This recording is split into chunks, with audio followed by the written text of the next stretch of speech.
कैसे हैं बच्चों आप लोग? ठीक होंगे ना? छुट्टियां एंजॉय कर रहे हैं?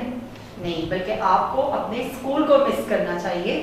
ठीक है, तो इसीलिए आपके स्कूल को ना याद कर रहे हों और अपने टीचर्स को। तो हमने आपके ऑनलाइन इसलिए लेक्चर्स का स्टार्ट किया। आपको पता है कि मंडे से आपके लेक्चर स्टार्ट हैं, जो कि डेली बेस पे आपके किसी न किसी सब्जेक्ट के दिए जा रहे हैं। आज आपके सामने जो मैं हूँ वो आपकी जो है वो उर्दू की किताब लेकर आई हूँ। ये है आपकी उर्दू की किताब, यही है ना आपके पास? इसको आपने फर्स्ट टर्म में भी पढ़ा है। फर्स्ट 7 लेसन, पहले 7 असबाक आपने अपनी पहली मुद्दत में पढ़े। ठीक है, चलिए अब हम अपने प्रॉपर लेक्चर को स्टार्ट करते हैं। आज क्या तारीख है? 8 सितंबर 2021। आपकी क्लास क्या है? जमात आपकी कौन सी है? पंजुम। मुद्दत आपकी कौन सी स्टार्ट हुई? अब ये दूसरी, और दूसरी मुद्दत का आपका लेक्चर कौन सा है? ये नंबर 1। ठीक है, अच्छा अब हम आपका सबक का उन्वान देखते हैं। सबक नंबर 8 मैंने आपको बताया कि पहले 7 असबाक आपने अपनी पहली मुद्दत में पढ़े हैं। अब दूसरी मुद्दत आपकी स्टार्ट हुई है, तो उसका आपका फर्स्ट लेसन दूसरी मुद्दत का है मेरे देश के रंग निराले। मजे का टॉपिक है ना उन्वान। मेरे देश, देश किसे कहते हैं? अपने वतन को। जैसे आपका ये मुल्क पाकिस्तान है। मेरे देश के रंग निराले, निराले अनोखे, अछूते, मुख्तलिफ, यही मतलब है ना। अब देखिए, आपने अपने सबक का जो आपका शामिल है नसाब में, आपने जब इसका उन्वान पढ़ा है तो आपके जहन में क्या आ रहा होगा? मुख्तलिफ रंगों से भरा हुआ मुल्क?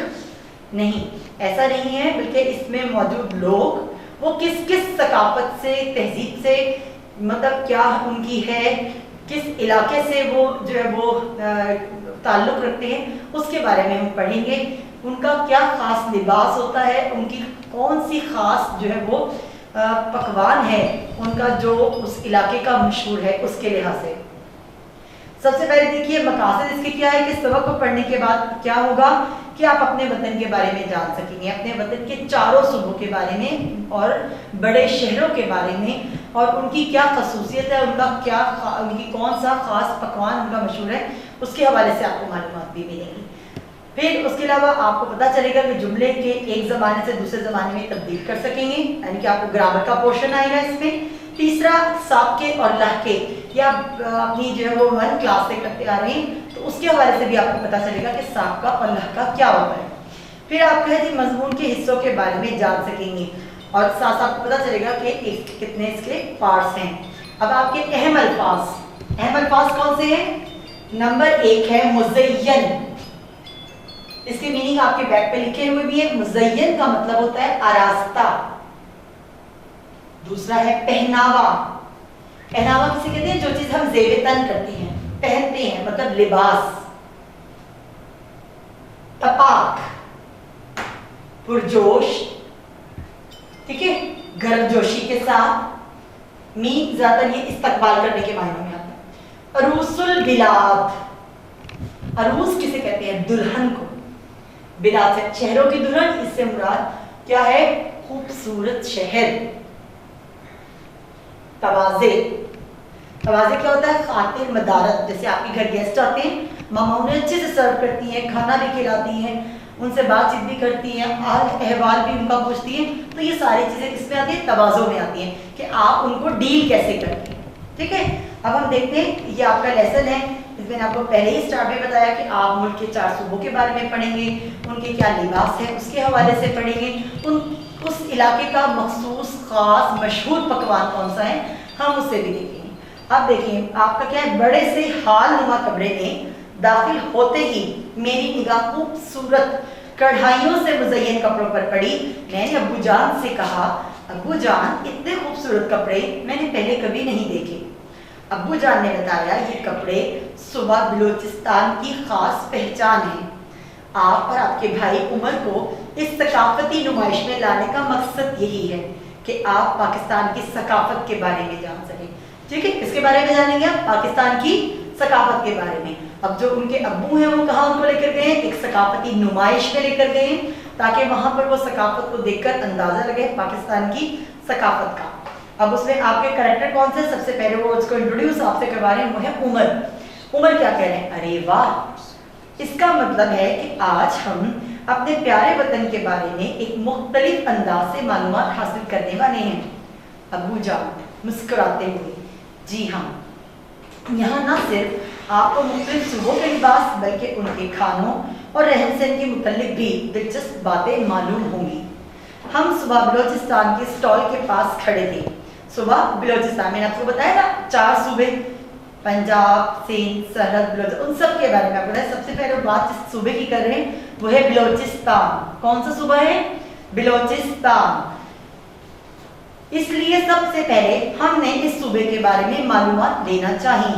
वहां मौजूद आदमी ने खुश आहत, क्या वर्ड बोला है, खुश आहत के अल्फाज से हमारा इस्तकबाल किया। खुश आहत का मतलब होता है खुश आमदीद, यानी कि हम आपको खुश आमदीद कहते हैं अपने स्टॉल पर। अबू जान ने इससे कहा, आप सुबह बलोचिस्तान के बारे में हमें बताएं। उस आदमी ने बताया कि सुबह बलोचिस्तान रकबे के लिहाज से पाकिस्तान का सबसे बड़ा सूबा है। ठीक है, पाकिस्तान की सुबह बलोचिस्तान पाकिस्तान का किस लिहाज से सबसे बड़ा सूबा है, रकबे के लिहाज से। आपने याद रखना है क्योंकि जो आपके मश्क में सवाल जवाब आने हैं उसमें यही आपके सवाल और उसके जवाब आपने देने होंगे इसी तरह से। तो क्या हुआ, बलोचिस्तान रकबे के लिहाज से पाकिस्तान का सबसे बड़ा सूबा है। यहाँ के रहने वाले मेहमान नवाज, खुश मिजाज और बहादुर लोग हैं। इसके मरकजी शहर कोयटा, कौन सा इसका मरकजी शहर है, कोयटा। कोयटा को क्या कहते हैं, फलों की वादी। क्या कहते हैं, फलों की वादी। किससे कहते हैं, कोयटा को। ये आपने याद रखना है, रकबे के लिहाज से सबसे बड़ा सूबा पाकिस्तान का सूबा बलोचिस्तान है और उसका जो शहर है, मरकजी शहर, वो कोयटा है। और कोयटा को क्या कहते हैं, फलों की वादी। कौन सी वादी, फलों की वादी। अब वो कह रहे स्टॉल पर मौजूद आदमी ने दीवार पर लटके कपड़ों की तरफ इशारा करते हुए बताया, बलोचिस्तान का पहनावा कमीज शलवार ही है मगर जरा मुख्तलिफ। मतलब सब सूबों का है तो शलवार कमीज ही, लेकिन उसमें क्या है, कुछ ना कुछ मुख्तलिफ है। किस लिहाज से आगे बढ़ते हैं, औरतों के कपड़े कढ़ाई और शीशियों से सजे होते हैं, ठीक है, जबकि मर्दों की कमीज शलवार बड़े घेर वाली होती है। यहाँ के मशहूर खानों में सज्जी सबसे ज्यादा मकबूल है। इस आदमी ने खुश्क मेवों की थाली हमें पेश की। हमने शुक्रिया के साथ थोड़े से मेवाजात ले लिए। हमने वहाँ से सज्जी भी खाई और अब्बू जान ने मेरे लिए एक लिबास भी खरीदा। थोड़ा सा आगे बढ़े तो सुबह सिंध का खूबसूरत स्टॉल नजर आया।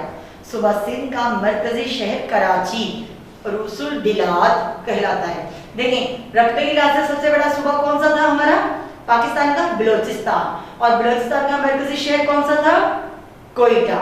और कोयटा को क्या कहा जाता है, फलों की वादी। अब दूसरा उन्होंने बताया कि सुबह सिंध है और सुबह सिंध का मरकजी शहर कराची है और कराची को क्या कहते हैं, रूसुल बिलाद। ठीक है, यानी कि सबसे खूबसूरत शहर, बड़ा शहर। कराची आबादी के लिहाज से पाकिस्तान का सबसे ज्यादा गुंजान आबाद शहर है। गुंजान आबाद पाकिस्तान का सबसे बड़ा, ठीक हो गया।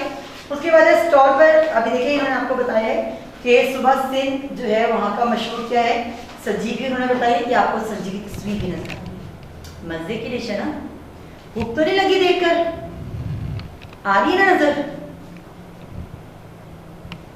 हाँ जी, तो वो कह रहे हैं कि अगला देखते हैं, स्टॉल पर मौजूद आदमी ने हमारा इस्तकबाल भली कहकर किया। भली, जैसे मैंने आपको बताया, आप सुबह बलोचिस्तान के बारे में पढ़ रहे थे, उसमें खुश आहत था।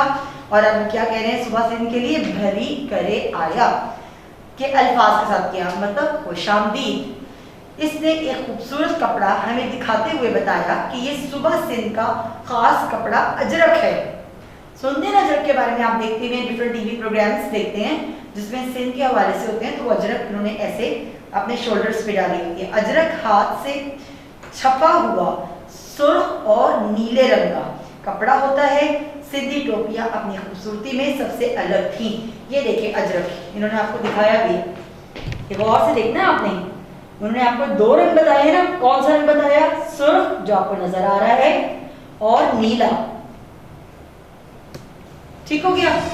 उसके बाद उन्होंने सिंधी टोपियों का भी जिक्र किया है जो कि सिंध की खासियत है। वो कहते हैं वहां छोटे छोटे शीशों से मुज़य्यन धागों की कढ़ाई से बने हुए लिबास भी मौजूद थे। अब्बू जान ने एक धारीदार कपड़ा उठाकर पूछा, इसे क्या कहते हैं? स्टॉल पर मौजूद शख्स ने जवाब दिया, ये कपड़ा सूसी कहलाता है। धारीदार कपड़ा सूसी कहलाता है। इस स्टॉल पर रंग बिरंगे कपड़ों के टुकड़ों को जोड़कर बनाई गई चादरें भी मौजूद थी और हमें बताया गया उन्हें क्या कहते हैं? रल्ली। क्या कहते हैं? रल्ली। जो मुख्तलिफ रंग के टुकड़ों को, कपड़ों को जोड़कर जो एक मुकम्मल एक कपड़ा, एक चादर बनाई जाती है टुकड़ों को जोड़कर मुख्तलिफ रंगों के, उसे हम रल्ली कहते हैं। जी, मैं और भाई अपने वतन के खूबसूरत और निराले रंग देखकर बहुत महसूस हो रहे थे, लुत्फ उठा रहे थे, बहुत मजा आ रहा था, इंजॉय कर रहे थे। कढ़ाई में हैदराबाद की मशहूर पल्ला मछली, कौन सी मछली? ये देखिए मैं आपको दिखाती हूँ, तली जा रही थी। आज तो मजे मजे की डिशेस भी हैं। ये देखें, ये पल्ला मछली। किस किस को फिश पसंद है? आप सबको खाते हैं? फिश है भी मजे की डिश, खानी भी चाहिए। ये वाइट मीट में आता है और ये फायदेमंद भी है। जी, पल्ला मछली तली जा रही थी जिसकी खुशबू से मेरे मुंह में पानी भर आया। आपके मुंह में तो नहीं ना आया पानी? चलिए फिर ठीक है, आपने स्टडीज करनी है अभी तो। हाँ, इसके बाद आप मम्मा से कह सकते हैं, रिक्वेस्ट कर सकते हैं, फरमाइश कर सकते हैं कि आज आपने मछली खानी है। अभी हम एक और, बल्कि एक नहीं बल्कि 2 और डिशेस के बारे में पढ़ेंगे। लेकिन मैंने आपको स्टार्ट में ही बताया कि आप 4 सूबों के बारे में पढ़ेंगे, उनके लिबास के बारे में पढ़ेंगे। इसी तरह से उस इलाके का, उस सूबे का क्या खास पकवान है, हम उसके हवाले से भी पढ़ेंगे। तो हमने पहले सज्जी के हवाले से पढ़ा, अब हमने पल्ला मछली के हवाले से पढ़ा। अब आगे देखते हैं, मजीद आगे बढ़े तो खैबर पख्तूनख्वा का स्टॉल बड़ी शान से मौजूद था। उसके दरवाजे को दर्रे खैबर के मॉडल से सजाया गया था। सुबह खैबर पख्तूनख्वा का शहर पेशावर फूलों का शहर कहलाता है। कोयटा फलों का शहर था यानी कि फ्रूट्स का, और पेशावर आपके फ्लावर यानी फूलों का शहर। वहां मौजूद आदमी ने फखैर रागले, फखैर रागले इसका मतलब ये होता है खुश आमदीद। अपनी अपनी वर्डिंग में जो उनकी अपनी लैंग्वेज है उस इलाके की, उस सूबे की, वो उस लिहाज से बता रहे हैं। हमें खुश आमदीद कहा और बताया कि पेशावर का कदीम बाजार किस्सा ख्वानी बाजार है। क्या वर्ड है? किस्सा ख्वानी। किस्सा ख्वानी, ख्वान ये फारसी का लफ्ज है, मतलब कहना, बताना। किस्सा ख्वानी यानी कि किस्से सुनाए जाना। फौरन देखिए उमर ने क्या सवाल किया। उमर ने पूछा, क्या वहां लोग हर वक्त किस्से सुनाते रहते हैं? आपके भी माइंड में ये सवाल आया ना? पुराने वक्तों में ऐसा ही होता था। उस आदमी ने बताया, जो स्टॉल पे मौजूद था, उससे सवाल किया ना, और पेशावरी कहवे से हमारी तवाज़ो की। पेशावर के मशहूर बता दूं, चपली कबाब। एक और नई डिश, कौन सी? चपली कबाब। आज तो मजे मजे की डिशेज है ना। ये देखिए, ये चपली कबाब, पहले सज्जी, फिर पल्ला मछली और अब चपली कबाब। जी, वो कह रहे हैं कि हमने अम्मी जान और बाबा जी और बाजी के लिए चपली कबाब खरीदे। वहाँ मौजूद खूबसूरत लिबास देखकर अंदाज़ा हुआ कि खैबर पख्तूनख्वा के लोग भी रिवायती कमीज शलवार ही पहनते हैं, मगर इनका लिबास खूब घेरेदार होता है। ख़वातीन खूबसूरत कढ़ाई वाली लंबी कमीज या फिर फ्रॉक पहनती हैं।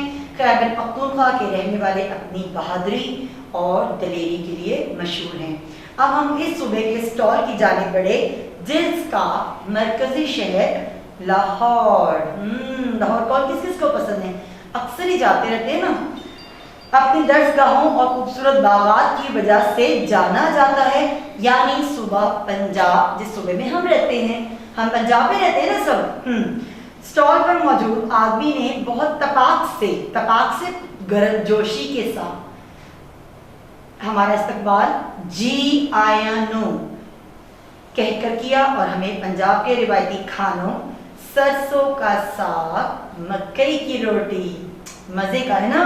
किस किस को पसंद है सरसों का साग? अब मैं इसकी पिक्चर दिखाऊं आपको?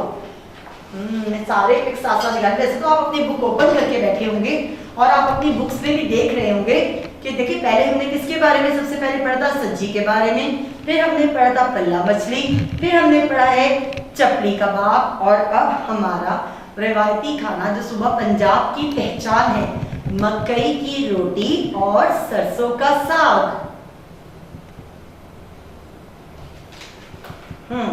और मकई की रोटी पेश की। पंजाब के लोग भी दूसरे सूबे के लोगों की तरह मिलनसार और कशादा दिल हैं। स्टॉल पर मौजूद शख्स ने कमीज शलवार दिखाते हुए बताया कि देहात में लोग लुंगी और लाचा भी पहनते हैं। खाना गदोश कबीलों की औरतें घाघरा पहनती हैं। इस निराली सैर से उमर और मैं बहुत खुश हुए।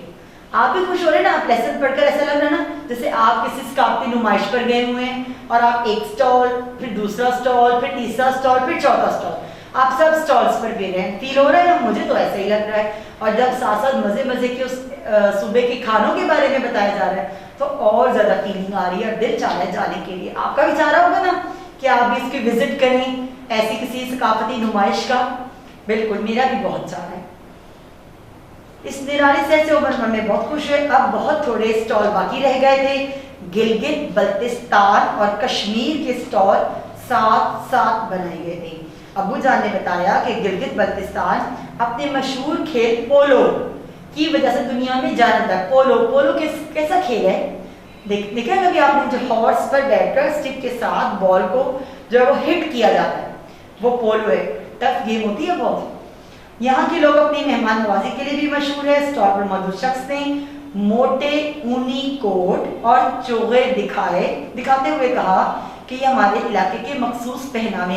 चोगा क्या होता है? लंबा ड्रेस जो बिल्कुल पाँव तक होता है, जैसे आप देखते हैं कि नॉर्मली सऊदिया के लोग पहनते हैं, लॉन्ग से पहनते हैं ना वाइट कलर के, वो उसे चोगा बोलते हैं। साथ ही आज़ाद कश्मीर का स्टॉल भी था।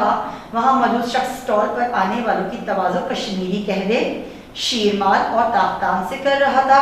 खूबसूरत कश्मीरी लिबास भी स्टॉल पर मौजूद थे। आज़ाद कश्मीर को अपने हसीन कुदरती मनाजिर की वजह से जन्नत नज़ीर कहा जाता है। अब शाम हो चली थी और हम थक भी गए थे, लिहाजा वापसी के लिए मरकजी दरवाजे की तरफ बढ़े। अब्बू जान ने पूछा, कहो बच्चों कैसी लगी आज की सैर? आप बताएं कैसी लगी आपको? अच्छी लगी ना? बहुत खूब अब्बू जान, हमें बहुत मजा आया। हमने बड़े जोश से जवाब दिया। यकीनन हमें सबक पढ़कर भी उतना ही मजा आया जितना उन्हें सैर करके मजा आया था। जी, हम उसकी तफहीम की तरफ आते हैं। ओपन करें पेज 48। हाँ जी, सवाल जवाब है ये आपने करने हैं। मैं साथ साथ सारा रिवाइज करती रही हूँ, आपको यकीनन इसका जवाब मिल जाएगा। रकबे के लिहाज से पाकिस्तान का सबसे बड़ा सूबा कौन सा है? अजरक किस सूबे का खास कपड़ा है? किस्सा खानी बाजार किस सूबे में वाक़या है? आज़ाद कश्मीर को जन्नत नज़ीर क्यों कहा जाता है? तमाम सूबों के लिबास में क्या चीज़ मुश्तरक है? ठीक है, ये आपने अपनी कॉपी पर राइट डाउन करने हैं, लिखने हैं तमाम सवालों के जवाब। ठीक हो गया? उसके बाद सवाल नंबर 2 देखिए, ये आपने बुक पर ही सॉल्व करना है। ऑप्शन आपके सामने है। कोयटा को क्या कहते हैं? कौन सी वादी? फूलों की या फलों की? यस, फलों की। आबादी के लिहाज से कराची पाकिस्तान का सबसे डैश शहर है। बड़ा है या छोटा? बड़ा। रंग बिरंगे कपड़ों के टुकड़ों को जोड़कर बनाया जाने वाला कपड़ा क्या कहलाता है? सूसी या रल्ली? मैंने आपको बताया था ना, रंग बिरंगे जोड़कर जो बनाते हैं टुकड़ों को एक बड़ा कपड़ा, उसे रल्ली बोलते हैं। पेशावर के मशहूर बैश कबाब बहुत लजीज होते हैं। चपली या सीख कबाब? चप्पल कबाब, वही चपली कबाब। सरसों का साग और मकई की रोटी सुबह के रिवायती खाने हैं। किस सूबे के? पंजाब के या सिंध के? पंजाब के, जिस सूबे में हम रहते हैं। ठीक हो गया? अच्छा, उसके बाद देखिए आपकी है अल्फाज साजी। हम बोर्ड की तरफ आते हैं थोड़ा सा। अल्फाज साजी या अल्फाज साजी का मतलब होता है अल्फाज बनाना। अब कैसे अल्फाज बनाना? सबसे पहले आप लाइन देखिए, मिसाल के मुताबिक दिए गए अल्फाज के हरूफ को अलग अलग करके लिखिए। अब इन्होंने जो लफ्ज दिए इनमें दो काम आपने करने हैं, गौर से सुनना है। पहले आपने जोड़ के तोड़ बनाने हैं, अलग अलग करना मीन तोड़ बनाना, और फिर क्या करना है, आखिरी हर्फ से एक नया लफ्ज बनाना है। यानी कि जो यहाँ पर आखिरी लफ्ज आपका आएगा उससे आपने एक नया लफ्ज बनाना है। अब पहला लफ्ज देखिए, लजीज, लजीज, लाम जाल ये जाल, लजीज। आखिरी लफ्ज क्या इसमें है, जाल। अब जाल से एक नया लफ्ज क्या बनेगा, जखीरा। दूसरा देखिए, कमीज। याद रखिएगा कमीज वर्ड नहीं होता, स्वाद नहीं होता, स्वाद आता है कमीज। क्वाफ मीम ये स्वाद, कमीज। अब आखिरी लफ्ज आपका क्या है, स्वाद। स्वाद से आपने लफ्ज बनाना है। जो आपके दिल में आता है, जरूरी नहीं कि मैंने यहाँ पर सुराही राइट किया है तो आप सुराही करें, आप कुछ और भी लफ्ज कर सकते हैं। स्वाद से आप सोफा भी कर सकते हैं, स्वाद से आप साबुन भी कर सकते हैं, ठीक है। और भी जो लफ्ज स्वाद से बनेंगे, मैंने यहाँ पर सुराही राइट किया, आप कुछ भी चेंज कीजिएगा। थर्ड लफ्ज क्या है, नजीर। नून जोए ये रे, नजीर। अब देखिए रे है, अब रे आखिरी लफ्ज है, रे से बनाना है आपने। रे से आप कोई भी लफ्ज बना सकते हैं। मैंने यहाँ पर रेलगाड़ी राइट किया है, ठीक है। आप रे से कुछ भी, रे रीच भी बना सकते हैं, आप कोई भी नया लफ्ज बनाना है ना आपने। उसके बाद देखिए लफ्ज है स्टॉल। स्टॉल में फिर रहते जैसे वो अलिफ सीन टे अलिफ लाम, स्टॉल। आखिरी लफ्ज हमारा क्या है, लाम, और लाम से नया लफ्ज मैंने बनाया है लाहौर। आप लाल रंग, लाल टोपी, कुछ भी नया लफ्ज बना सकते हैं लाम से। लाम लोटा, लाम लट्टू, कुछ भी आप बना सकते हैं। आखिरी वर्ड है तवाज़े, ते वाव अलिफ ज़ाद आइन, तवाज़े। अब तवाज़े में आखिर क्या है, आइन, और आइन से नया लफ्ज मैंने बनाया है अकाब। आप ऐनक बना सकते हैं, आइन औरत बना सकते हैं, कुछ भी, ये इट्स अप टू यू, आपने क्या करना है, ठीक हो गया। अब ये क्या था, ये इन अल्फाज के तोड़ थे जो हमने हर्फ अलग किए। दूसरा सवाल का हिस्सा क्या था, देखिए हमेशा सवाल को गौर से पढ़ा करें। उन्होंने पहले कहा कि हरूफ को अलग अलग करें, जो हमने ये हरूफ अलग कर लिए सारे। फिर उन्होंने कहा जो आखिरी हर्फ होगा लफ्ज का, उससे एक और लफ्ज बनाना है, और वो हमने यहाँ बना लिया, ठीक हो गया। चलिए अब आपका जो लास्ट इसका है सवाल नंबर 4, इस पेज का आखिरी जो क्वेश्चन है वो है, दिए गए साबकों और लहकों को इस्तेमाल करते हुए अल्फाज बनाएं। पहले तो हम साबके और लहके की तारीफ हम याद करेंगे कि साबका क्या होता है और लहका क्या होता है। फिर हम उससे जो उन्होंने साबका दिया हुआ है, हमने उसके साथ लफ्ज को जोड़ना है। सबसे पहले साबके की तारीफ देखिए, बास औकात किसी लफ्ज के शुरू में कोई अलामत लगाकर उससे एक नया लफ्ज बना लिया जाता है, इस अलामत को साबका कहते हैं। अब यहाँ पे साबके गिवन है, हम, साबका कम, साबका ला, पहले आने वाला है ना, ठीक है। अब इससे मिलकर हम आवाज, कम ज़र, ठीक हो गया। हम आवाज, कम ज़र और लाहौर, क्या वर्ड है ये, लाहौर, ठीक है, लाहौर। अब नेक्स्ट देखिए लहके की तारीफ है, जब कोई अलामत किसी लफ्ज के आखिर में लगाकर इससे नया लफ्ज बनाया है, उसे लहका कहते हैं। अब ये देखिए, ये है लाके, दार, मंडी, तराश। इससे पहले हम क्या लगा देंगे, लफ्ज बन जाएगा, एक बामानी लफ्ज क्या बनेगा, ताजदार, अलमदार, कुछ भी आप बना लें।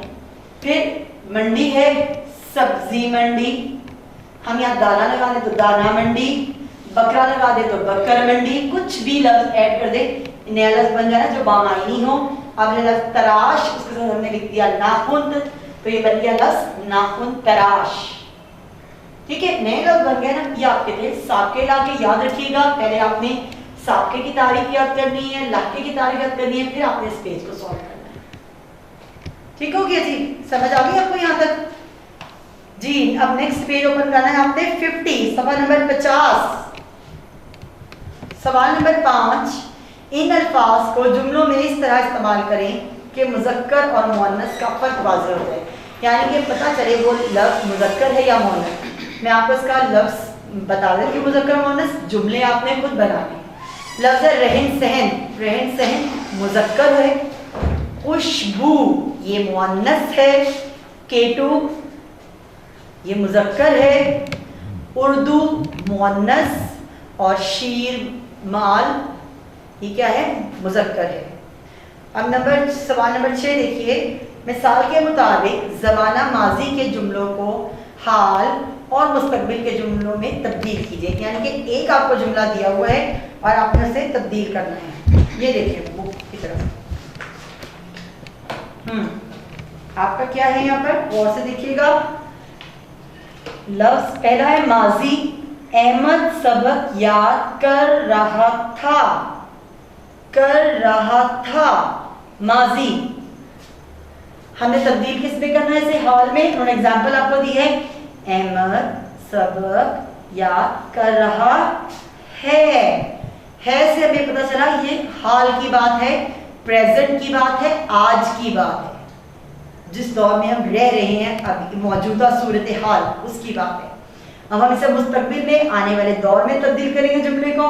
अहमद सबक याद करेगा, करेगा। ठीक हो गया। अब एक सेंटेंस में आपको और करवाऊंगी, बाकी आपने खुद करना ताकि आपको प्रैक्टिस से ये करना आ जाए। बच्चे शौक से पढ़ रहे थे, रहे थे, मैंने बताया ना, थे से हमें पता चला क्या है, माजी। अब इसको जब हम हाल में तब्दील करेंगे, बच्चे शौक से पढ़ रहे हैं, पढ़ रहे हैं, ये हमारा हो गया हाल।